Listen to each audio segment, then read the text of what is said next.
ಒಂದು ಐತಿಹಾಸಿಕವಾದಂಥ ದಿನ. ಐತಿಹಾಸಿಕ ಯಾಕೆಂದರೆ ಕರ್ನಾಟಕ ರಾಜ್ಯ ಸರ್ಕಾರ ಸಮಾಜ ಕಲ್ಯಾಣ ಇಲಾಖೆ ವತಿಯಿಂದ ಸುಮಾರು 833 ವಸತಿ ಶಾಲೆಗಳನ್ನು ಪ್ರಾರಂಭ ಮಾಡಿದ್ದಾರೆ.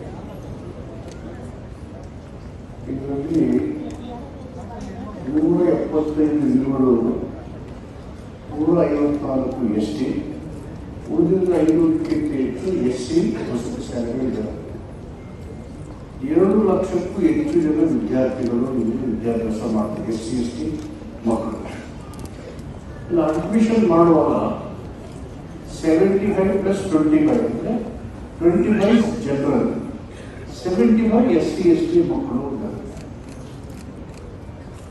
ಮಕ್ಕಳು ಜಾತಿ ಧರ್ಮವನ್ನು ಮೀರಿ ಈಗ ನಮ್ಮ ಪೀಠಿಗೆ ಓದುವ ಸಂವಿಧಾನ ಅದಕ್ಕೆ ಎಲ್ಲರೂ ಭಾರತೀಯರ ಅಂತೇಳಿ ಭಾವೈಕ್ಯತೆಯನ್ನು, ರಾಷ್ಟ್ರೀಯತೆಯನ್ನು, ಐಕ್ಯತೆಯನ್ನು ಪ್ರತಿಪಾದನೆ ಮಾಡುವ ದೃಷ್ಟಿಯಲ್ಲಿ ಮಾನಸಿಕವಾಗಿ ಅವರ ಬೆಳವಣಿಗೆ ಆಗಬೇಕು. ಈ ವಸತಿ ಶಿಕ್ಷಣದ ಸ್ಥಾಪನೆ ಉದ್ದೇಶ ಏನಿದೆ, ನಮ್ಮ ಮುಖ್ಯಮಂತ್ರಿಗಳು ಇದ್ದೇ 1994ರಲ್ಲಿ ಅರ್ಥಮಂತ್ರಿ ಆಗಿದ್ದರು. ಆ ಸಂದರ್ಭದಲ್ಲಿ ದಲಿತ ಸಂಘಟನೆಗಳು ಕರ್ನಾಟಕ ರಾಜ್ಯದ ಹೋರಾಟ ಮಾಡ್ತಾ ಇವೆ. ನಮ್ಮ ವೇದಿಕೆಯಲ್ಲಿರುವ ಎಷ್ಟು ಹೇಳಿದ್ದಾರೆ, ನಮ್ಮ ಮುಖ್ಯಮಂತ್ರಿಗಳು, ನಮ್ಮ ಸಭಾಪತಿಗಳು, ನಮ್ಮ ರಿಜ್ವಾನ್ ಅವರು, MLA ಅವರು, ನಮ್ಮ MLA ಮಾತನಾಡಿಸ್ತೇವೆ.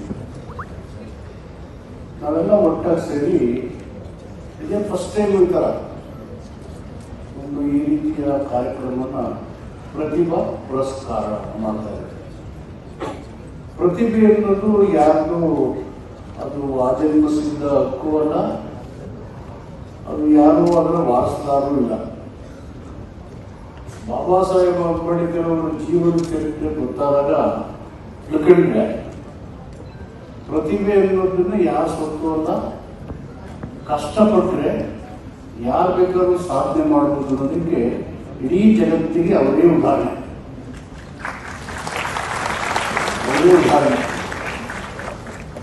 ಅವನು ಇಡೀ ಪ್ರಪಂಚದಲ್ಲಿ ಯಾರು ಕಡಿಮೆ, ಈ ಸೆಕೆಂಡ್ ಟು ನನ್ ಇನ್ ದಿ ವರ್ಲ್ಡ್, ಇಡೀ ಪ್ರಪಂಚದಲ್ಲಿ. ಅವರು ಪ್ರತಿಪಾದನೆ ಮಾಡಿದಂಥ, ಹೋರಾಟ ಮಾಡಿದಂಥ, ಹಗಲು ರಾತ್ರಿ ಈ ತುಳಿತಗಳ ಸಮುದಾಯಗಳ ಮೇಲಿರ್ತಕ್ಕಂಥ ಮಾಡುವ ಪ್ರಯತ್ನಗಳ ಹಿನ್ನೆಲೆಯಲ್ಲೇ ನಮ್ಮ ಮುಖ್ಯಮಂತ್ರಿಗಳು ಒಂದು ಹಣಕಾಸು ಸಚಿವರಾಗಿ ವಸತಿ ಶಾಲೆಗಳನ್ನ, ಆಶ್ರಮ ಶಾಲೆಗಳನ್ನ, ಹೋಬಳಿಗೊಂದು ಶಾಲೆಯನ್ನ ಮಾಡಬೇಕು ಅಂತ ಹೇಳಿ ಅವರು ಒಂದೇ 1994ರಲ್ಲಿ ಹಣಕಾಸಿನ ಸಚಿವರಾಗಿ ಸಚಿವ ಸಂಪುಟದಲ್ಲಿ ತೀರ್ಮಾನ ಮಾಡಲು ಆವಾಗ ನಾನು ಆರೋಗ್ಯ ಮತ್ತು ಕುಟುಂಬ ಕಲ್ಯಾಣ ಮಂತ್ರಿಯಾಗಿ ಅವರ ಜೊತೆಯಲ್ಲಿ ಸಚಿವ ಸಂಪುಟದಲ್ಲಿದ್ದೆ.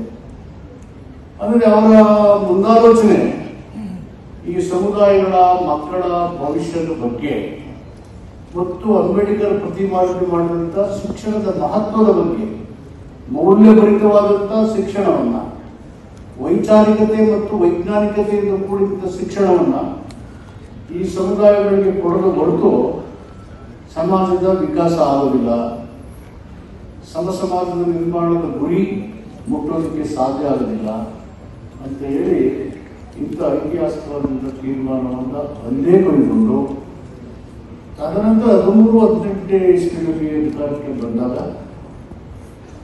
ಈ 24% ಜನ ಸಮುದಾಯಗಳಿಗೆ ಒಂದು ವಿಶೇಷವಾದಂಥ ಕಾಯ್ದೆಯನ್ನು ಮಾಡಿ SCP TSP, special component plan, tribal sub plan,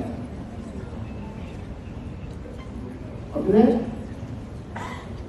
ಪರಿಶಿಷ್ಟ ಪಂಗಡದ ಕ್ರಿಯಾ ಯೋಜನೆ, ಉಪ ಕ್ರಿಯಾ ಯೋಜನೆ ಮತ್ತು ವಿಶೇಷ ಘಟಕ ಯೋಜನೆ